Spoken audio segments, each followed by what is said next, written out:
2020 मायथाइनि matric आनजादाव pass खालामनो हानाय फरायसाफोरखौ बाथौ आश्रम गोजौ फरायसालि धमधमाया बरायदों। खुलुमबाय बड'लेण्ड खौरांनि स्टुडिअ आं रमेन बर'। 2020 मायथाइनि मेट्रिक आनजादाव पास खालामनो हानाय फरायसाफोरखौ बाथौ आश्रम गोजौ फरायसालि धमधमाया बरायदों। थांनाय 12 जुन खालाराव नलबारि जिल्लानि सिङाव थानाय बाथौ आश्रम गोजौ फरायसालि धमधमाया 2020 मायथाइनि मेट्रिक आनजादाव पास खालामनो हानाय फरायसाफोरखौ बरायनाय जायो। बरायनाय हाबाफारियाव गाहाय आलासि महरै नुजाथिफैनो हायो धमधमा गोजौ फरायसालिनि गाहाय फोरोंगिरि आरो 2020 मायथाइनि मेट्रिक आनजादाव बर'फोरनि गेजेराव बांसिन नम्बर मोननो हानाय फरायसा बिदिसा खाख्लारिनि बिफा बलेन्द्र चन्द्र बर' बिथांमोना।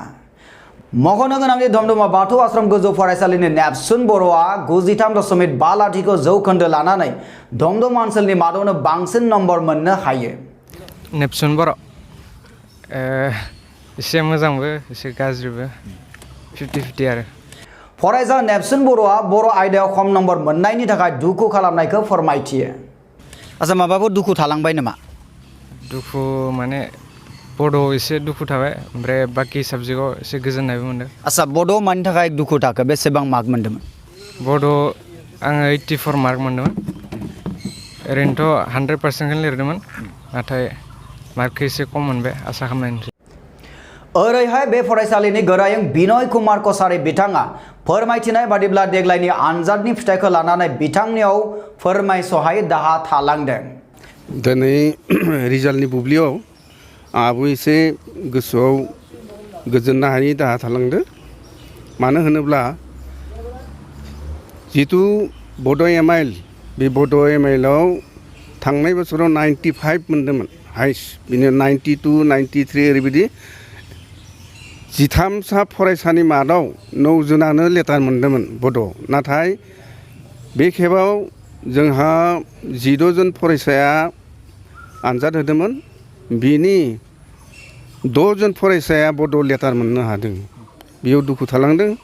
आरो सासे 1%नि थाखाय डिस्टिंसन मोनाखिसै, गितारानी ब्रह्म, बियो 64 मार्क मोनदों। बाखि माने 90नि खाथियाव बा 90नि एबाब 90नि सायाव दंजोबो बिनि मार्कआ। बे खेत्रआव आं जोबोद दुखु थादों। गासै सा 14 फरायसाफोरा उथ्रिसारदोंब्लाबो नेपसुन बर'आ बड' आयदायाव 84 नम्बर मोननायनि थाखाय टप 10 आव हाबनो हायैखौ दुखु मोननाय फोरमायो बिथां गोरायुङा।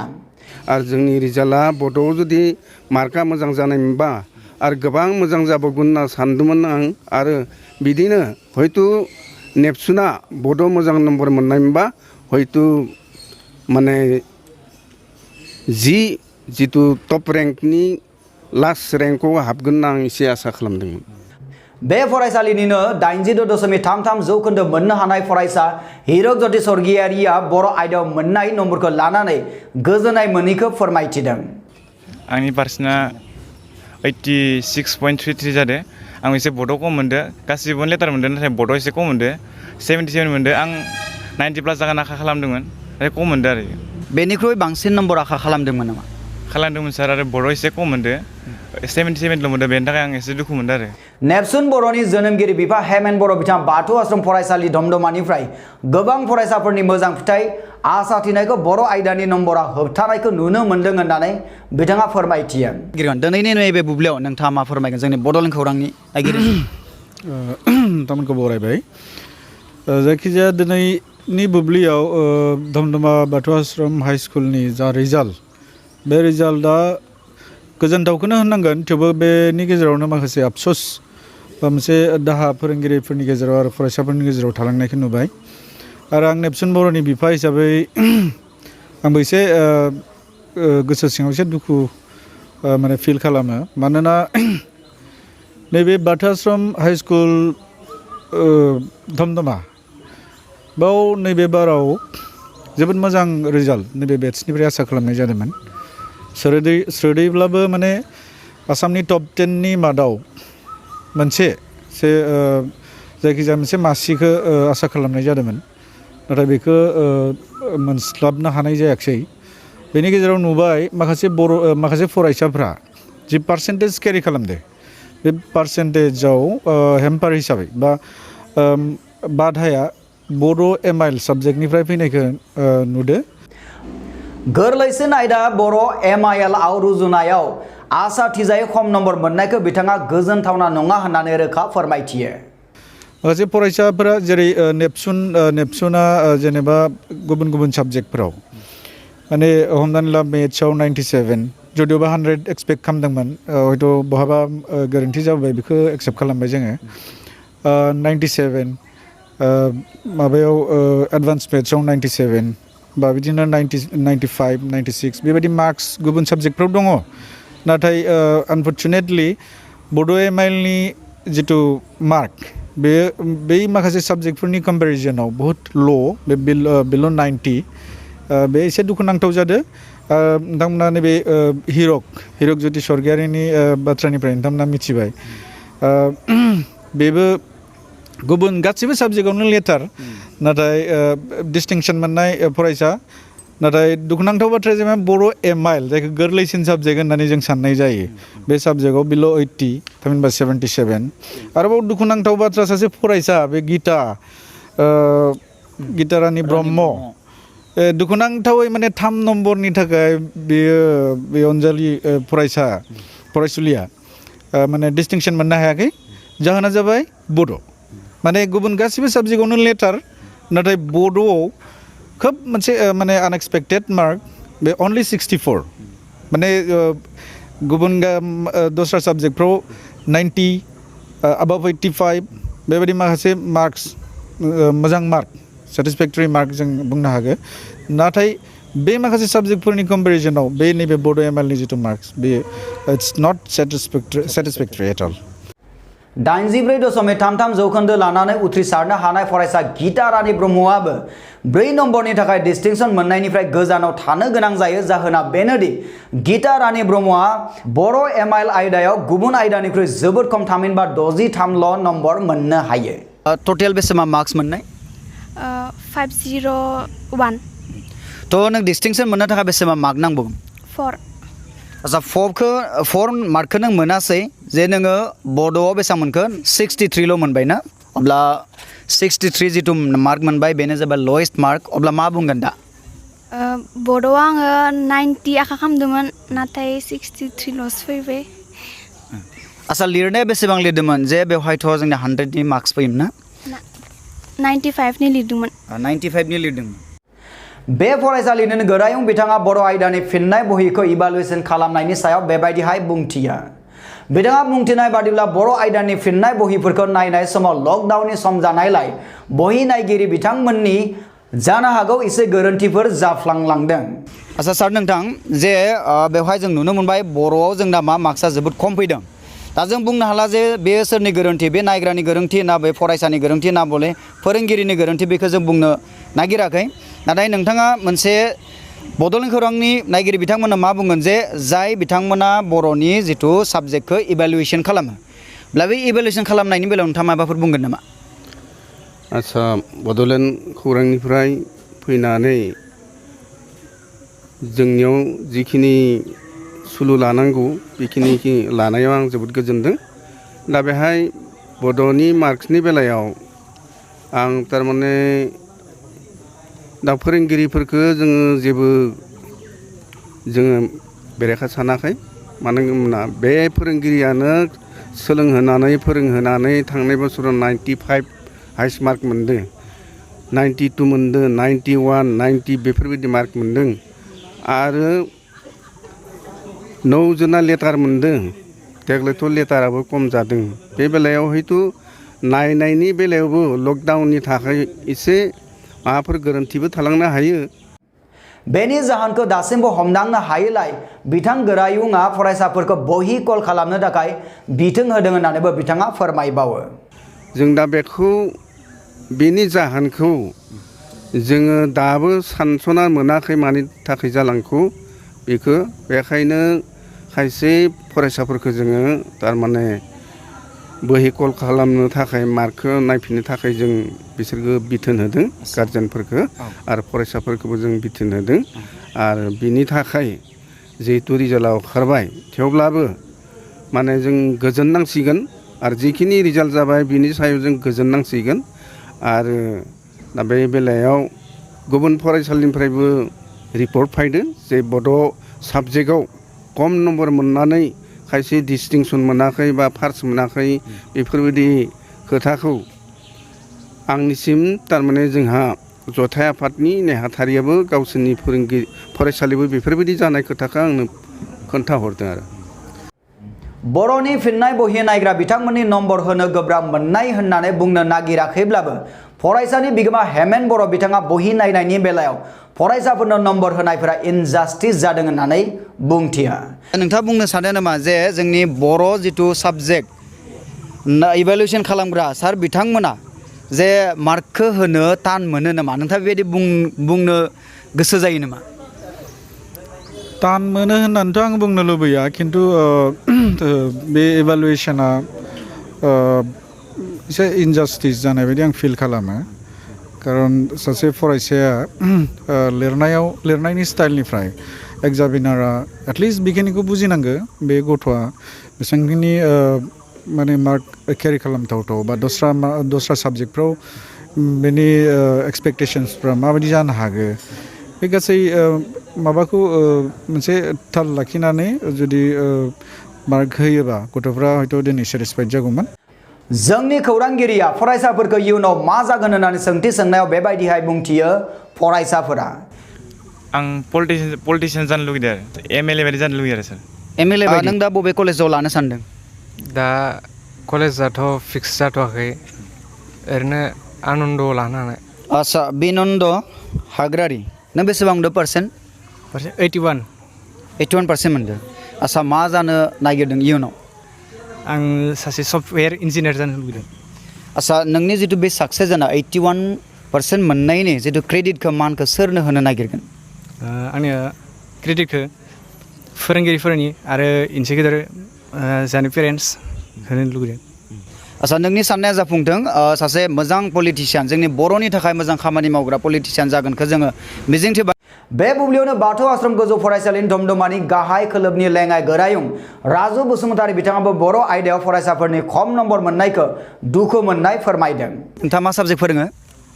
आङो क्लास 10 आव जुग्राफि फोरोङो ओमफ्राय 9, 10 आव जुग्राफि ओमफ्राय बाखि उन्दैफोराव मेथ्स फोरोङो जिके फोरोङो बिदि फोरोङो आरो।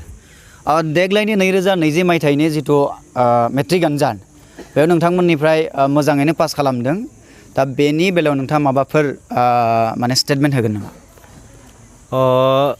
रिजाल्टखौ धमधमा हिसाबै नायबाथ' मोजांखौनो नुयो नाथाय जेब्लानोखि अल आसाम हिसाबाव जोङो साननानै नायो अब्ला एसेबां मोजां जानाय बायदिखौ मोना थेवब्लाबो जोंनि आश्रमनि 100% रिजाल्ट जानाय लोगोसेनो 93.5 जामोनबाय इयाव आंहा एसे गोजोननाय दङ थेवब्लाबो बे गोजोननायजों लोगोसेनो मोनसे खोथाखौ आङो बुंनो लुगैयो जोंहा जा फरायसा नेपसुन बर' 93.5 मोनबाय नाथाय बियो बर' साबजेक्टनि अनगायै गुबुन साबजेक्टआव मार्क नांनाय बायदिखौनो मोनदो नाथाय बर'याव खम मोनदो बे नेपसुन बर'जों लोगोसे आरो जा गितारानि ब्रह्म बियो जा डिस्टिंसन मोनगौमोन जों बे फरायसाखौबो डिस्टिंसननि लाइनाव दोनखाबाय थादोंमोन नाथाय दुखुनांथाव बाथ्रा गितारानि ब्रह्मआ बर' आयदायाव 63 नाम्बारल' मोनदो बेयाव एसे दुखु मोननायखौ जोङो फोरमायदो आरो।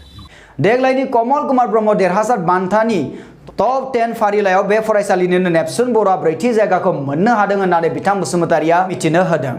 आच्छा नोंथांमोननि बे फरायसालिनिफ्राय देग्लायनि जिथु कमल कुमार जिथु बान्था मोनो टप 10 जोंनि बर'नि गेजेराव सायख'यो थ' बेवहाय जायगाफोर मोनदों नामा? बेहाय सासे फरायसा नेपसुन बर'आ मोननो हादों 4थि मासि दा बे कमल कुमार ब्रह्म देरहासार बान्था बेहाय गाबोननो जागोन बेहाय जोङो थांनायनि लाहार फाहार खालामदों। बिथां बसुमतारिया बुंनाय बादिब्ला बे फरायसालिनिफ्राय स्टेन्ड खालामगोनखौ आसा थिदोंमोन। स्टेन्ड लाखिनाय खोथाखौथ' जोङो सानदोंमोन लोगोसे नाजादोंमोन नाथाय सानब्लाबो आरो साननाय बायदिथ' गासैबो खामानिया जाजोबा बे हिसाबै नाजादोंमोन जथेस्थ' नाजादोंमोन नाथाय मोनासै बेखिनियानो आरो। फरायसानि बिगोमा हेमेन बर' बिथाङा गावनि फिसाज्ला नेपसुन बर'खौ स्टेन्ड खालामगोन होनना फरायसालिया जेरै मिजिं थिदोंमोन बेबायदिनो बिथाङाबो मिजिं थिदोंमोन होननानै जोंनि खौरांगिरिनि सिगाङाव फोरमायथियो। नेपसुन बर' माने नेपसुन बर'खौ स्टेन्ड लाखिगोन होननानै माबाफोर मिजिं दंमोन नामा? बिनि एग्जामनि जितु माने पारफरमेन्स बा बे एग्जाम होखांनानै जेरैबायदि बुंहैदोंमोन आं जिहेतु आंबो फरायसाफोरनि गेजेरावनो थाबाय थाखायो टिउसन बा बायदिसिना बा फोरोंनो खायसे खायसे आयदानि सायाव बेजों आं फोरोंनाय हिसाबैबो मोनसे माबायाव थायो फोरोङोमोनबो दा बे हिसाबै आंहा मोनसे फोथायनायबो दंमोन सिं सिं जे माने फरायसालिया जेरैबायदि आसा खालामदो जाहैनोबो हागौ बे जेरैबायदि एग्जाम हलाव लिरबोनायनि बाथ्रा आं सानफ्रोमबो जिहेतु खबर लायो बे हिसाबै जि बुङो बे हिसाबै मोननो हांगो बेबायदि आं आसा खालामखोमाबाय थादोंमोन नाथाय बेथ' जाफुङासै। टप 10 आव जायगा मोननो थाखाय 23 नम्बरनि गोनांथि जानायखौ बर' MIL आव 84 नि सोलाय 98 नम्बर मोननायमोनब्ला सानखान्थि बिगियान आयदायाव 100 नम्बर फैनायमोनब्ला आरो इंराजि आयदायाव 95 सिम सहैनायमोनब्ला नेप्सुन बर'आ टप 10 आव जायगा मोनगौमोन होननानै फोरमायथि बिथां हेमेन बर'आ। आच्छा बेसेबां मार्क्स नांगौमोन माने बै टप 10 नि लास्ट पजिशनाव थानो थाखाय? मार्क्स हिसाबैथ' मोनसे मोजां डिफारेन्सआनो थाहैबाय गोबां आंखाल जानानै थाहैबाय 23 मार्क्सनि आंखाल दा बेखिनि मार्क्सआ बोरै मेकआप जागौमोन होननानै हयथ' जों दाबो मोनसे माबाखौ सानो जेनेबा बड' MIL आव जुदि बेयो अबाभ 95 थांनायबा दाथ' जेनेबा फरायसाफोर दोङो 99 सिम सहैदो माखासे फरायसाफ्रा हाइस्ट माने बर' MIL आव हाइस्ट मार्क मोननाया माने बे 99 दा 99 खौ नांलामोन जेनेबा 98 सो बा एबाभ 95 थानायमोनबा बे 84 नि जायगायाव लोगोसेयावनो बे जेरैबायदि बुंदोंमोन मेथ्सआव 100 एडभान्सआव 100 बेबायदि फैगोनखौ बे बुंदोंमोन आरो आंबो चेक खालामनानै मोनदोंमोन साइन्सफ्राव 1 मार्क्सफोर 1 मार्क दानजागोनखौ आं मिथिखागौ दा लिरनायाव हयथ' माबाफोर गोरोन्थि जाबावबाय जेनेबा साइन्सआव 95ल' फैबाय दा बिदिनो इंलिसाव एसे खम जादों 92 दा बे जुदि 95 सिम सहैनायमोनबा बेयो सियर माने टप 10 आव बे थाहैगौमोन आरो बांसिनै माने बड' MIL नि मार्कआ बेखौ बुबथानाय बायदि आं फिल खालामदों। मख'नो गोनांदि जोंनि बड'लेण्ड खौरां बाथौ आश्रम क'अर्डिनेशन कमिटिनि दानि आफादगिरि मानगोनां अजित नार्जारी बिथांनिफ्राय माखासे खोथाफोरखौ मिथिनो नाजायो। बिथाङा मिथिहोदोंदि बिथाङा बर' बिजोंनि फिथाइखौ मोननानै गोजोननाय मोनदों।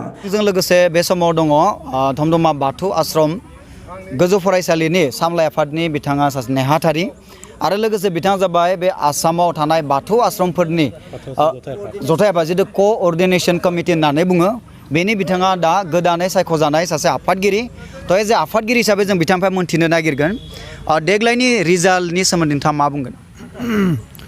देग्लाय 2020 मायथाइनि मेट्रिक आनजादनि रिजाल्टनि सोमोन्दै बेवहाय जों एक्सुवेलि बर' बिजोंनि रिजाल्टखौ नुनानै जों गोजोननाय मोन्दों। बाथौ आश्रम गोजौ फरायसालि बरमानि फरायसुलि बिदिसा खाख्लारिया 3 नम्बरनि थाखाय टप 10 आव हाबनो हायैखौ दुखु मोननाय फोरमायदों बिथां नार्जारिया। नाथाय बाथौ आश्रम बरमा गोजौ फरायसालिनि फरायना बिदिसा खाख्लारिया जि 3 नम्बरनि थाखाय स्टेन्ड मोनासै आसामनि टप 10 आव हाबनो मोनैयाव जों जोबोद दुखु थादों आरो गुबुन फारसेथिं गुबुन आश्रमफोरनिफ्रायबो खायसे फरायसाफोरा मोनसे मोननै साबजेक्टनि नम्बर खमनि थाखाय खायसे पजिशन मोननो हायैयाव जोंबो दुखु मोनदों। जों आसा खालामो इयुनाव जोंनि फरायसाफोरा बाथौ आश्रम जथाय आफादनि सिङाव थानाय बाथौ आश्रम गोजौ फरायसालिनि फरायसाफोरा बेनिख्रुइ साबसिन हामसिन रिजाल्ट खालामनो हागोन। इयुनाव बाथौ आश्रम फरायसालिफोरनिफ्राय फरायसाफोरखौ टप 10 आव मासि लाखिहोनो नाजागोन होननानै बिथाङा फोरमायथिबावो। बेबायदि जों सिउरेन सार्टेन लायाखैब्लाबो जोंहा मोनसे मिजिं दङ जोंनि बाथौ आश्रम जथाय आफादनि सिङाव थानाय बे बाथौ आश्रम गोजौ फरायसालिफोरनिफ्राय जोंदि मोजां गुन गोनां फरायसा दिहुननो हागोन बा ओंखारबोगोन बेखौ जों अरायबो नाजाबाय थागोन आरो जों नाजागासिनो दङ।